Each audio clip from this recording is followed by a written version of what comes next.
I think we can all agree with the following statement. Nobody's perfect.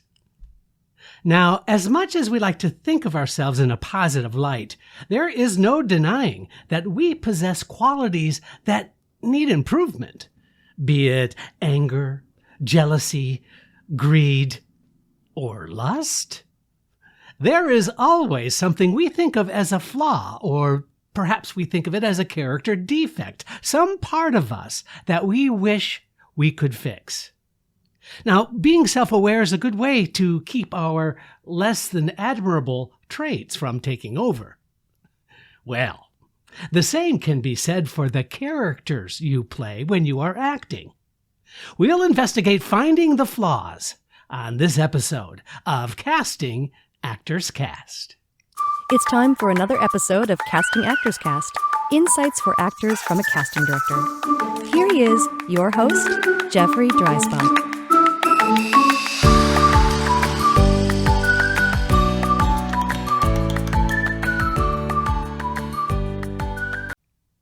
Well, hello, and welcome to today's episode of Casting Actors Cast. I'm Jeffrey Dreisbach. I'm a casting partner at McCorkle Casting Group in New York. How are you? Hope you're having a good day. Today we're going to talk about discovering interesting choices you can make when you are acting by revealing flaws in the character you are playing. But first, this is that moment of the podcast where I get to say, wow, thank you so much for tuning into the episode. Really looking forward to sharing this with you today.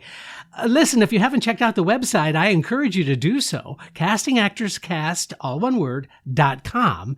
There you're going to find some interesting stuff. There are some freebies if you fill out that form that says dive into the talent pool. You simply give me your name and your email address. I don't do anything with that information, by the way. I might occasionally send out an announcement about an episode or some milestone that the podcast has reached. I'm happy to say that we're over 100,000 downloads of the podcast. It's very gratifying, and I can't thank you enough. But anyway, going to the website, when you fill out that form, if you haven't done so, then it opens up some freebies for you. One is a book that I wrote on doing voiceover work called Conversation Pieces Out of the Studio, the voiceover workshop for professional actors. It's a 100-page downloadable PDF. And I think you're going to find that really valuable, really, really useful. It's kind of a training manual with all kinds of exercises and things that you can do by yourself to help get you more comfortable and confident with the world of doing voiceover work. So I am just giving it away.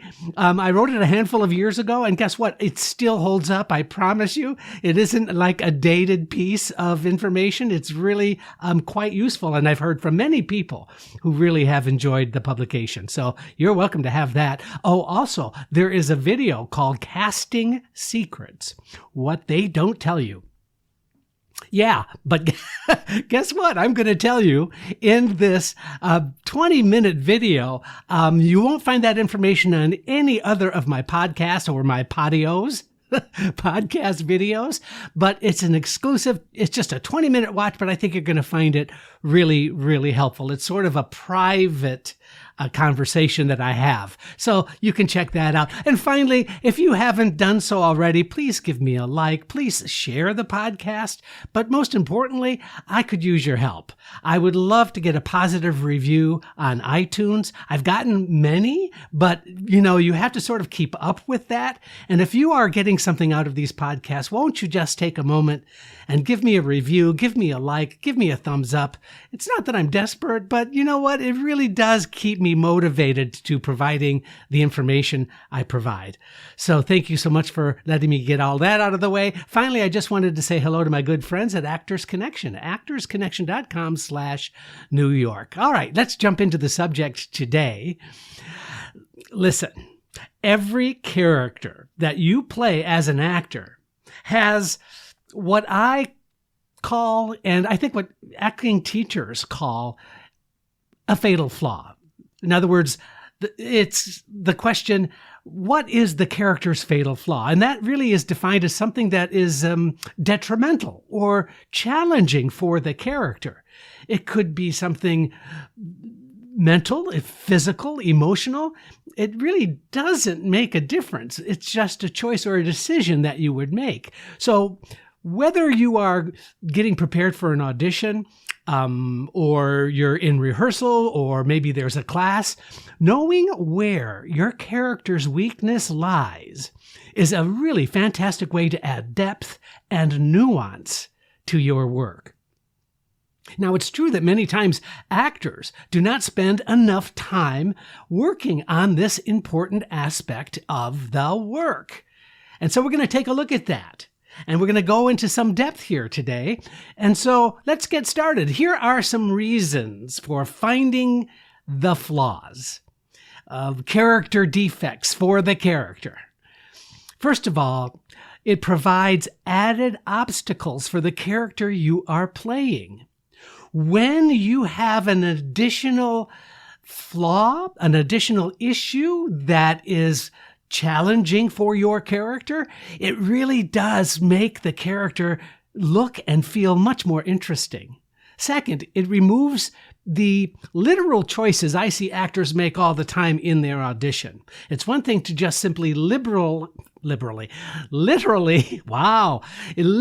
interpret the work. It's another thing to kind of deflect those literal choices so that actors can really create some additional obstacles in the work, and that's just simply more interesting.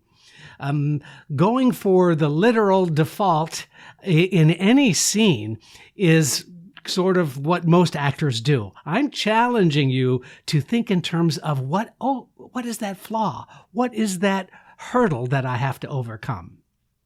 Additionally, the fatal flaw colors the inner life of the character you are playing, presenting multiple choices that you can use in any given scene or situation. Next, if that fatal flaw is something that you're keeping a secret, just know that secrecy is really interesting and fun to play. There's no more fun than that. If you have a secret you don't want to tell anybody, and that's at the forefront of the choices and decisions you're making in your character. It also keeps the actor in the present tense. This is a very valuable tip. It's not that the actor is being anything other than reflective or passive. It really doesn't help the actor because they're in this past tense thought process. I don't know if that really makes a lot of sense. But when you have a fatal flaw, it really, here's that term that you've heard many times, it really keeps you in the moment because you're filtering things through your flaw, and yet you still have the scene obstacle. You still have the connection that you're making with the other in the scene. But now the flaw is part and parcel of the way in which you respond to the environment. So here's how the fatal flaw can work for your character. Well, I kind of alluded to this already, but unspoken issues become really interesting to play. If something is bothering you, that really is, and we don't even have to know what that is. It can really lead to an interesting way that you're playing the character. It also creates some spontaneity, and spontaneous behavior is really what I look for in any given audition, whether it be theater, film, or television. It's something spontaneous happening in the scene is just really captivating to see. It's captivating to experience from the actor. Also, if you view the flaw that you have as a weakness, that weakness can add depth and nuance to the work. That is the core function of understanding what your fatal flaw, your character defect is. So moving on from there, I think that it's important to understand that overcoming adversity in the form of your flaw, your character's flaw, is very heroic. There's something noble about working to overcome that obstacle that is in your character. Let's move on from there. I think that when we kind of can, as an audience, we as an audience can kind of see you having this issue, it really does increase our identification and increases our empathy for your character. It's almost as if we recognize in ourselves something that we are experiencing in the way that you're playing it. Okay, now let's move on from there. The best methods for use. If you're choosing to do an audition, if you're choosing to work on a scene, if you're in a class, then here are some methods by which you can take this idea of using the fatal flaw and incorporate it into your work. First of all, make the fatal flaw part of the subtext. Now, you know that the subtext is what is not spoken. It's what your inner monologue is telling you, what your inner voice is saying while you are acting. If you make the fatal flaw part of that subtext, you've now given yourself additional depth and additional substance to the way you're playing the part. Also, understand how the flaw affects our behavior. I've said this 100,000 times. Acting is behaving. When we know we have an obstacle, or we don't know, but there is an obstacle, that fatal flaw really can change the way we behave. And that, my friends, that becomes so interesting to experience. Now, being flawed is not always a negative, so please be careful not to perceive it in a bad sense. Because why?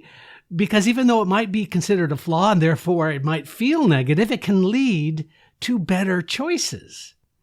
That if you have a situation in which you have a secret, the choices that you're making in order to go through that scene can be really amazing, in that your relationship with the other character can have a really interesting dynamic to it. And so it can really lead to not only the actor making better choices, but the character making decisions and choices based on the obstacle. Now, decide if you know your flaw is or is unknown to you. Do you know what that flaw is, or are you unaware of that fatal flaw? You may choose to make this flaw something that you're not even aware of, and yet it is still there. And when it is still there, it still has all of that same effects we were just discussing. Now, if you know that fatal flaw is there, then that's an additional interesting color as well, because it's in your consciousness. You know that you have to keep that flaw at bay. You know you have to keep that flaw a secret. And again, that allows you to have additional dynamics in the character you're playing. It also helps you understand how powerful or not your flaw is in the scene. Sometimes the flaw is not something that you wear on your sleeve, that you just make so obvious. Sometimes it is something that you are suppressing. Sometimes it is something that you don't give a lot of credence to in that particular scene, but it is still part of how you're playing the character.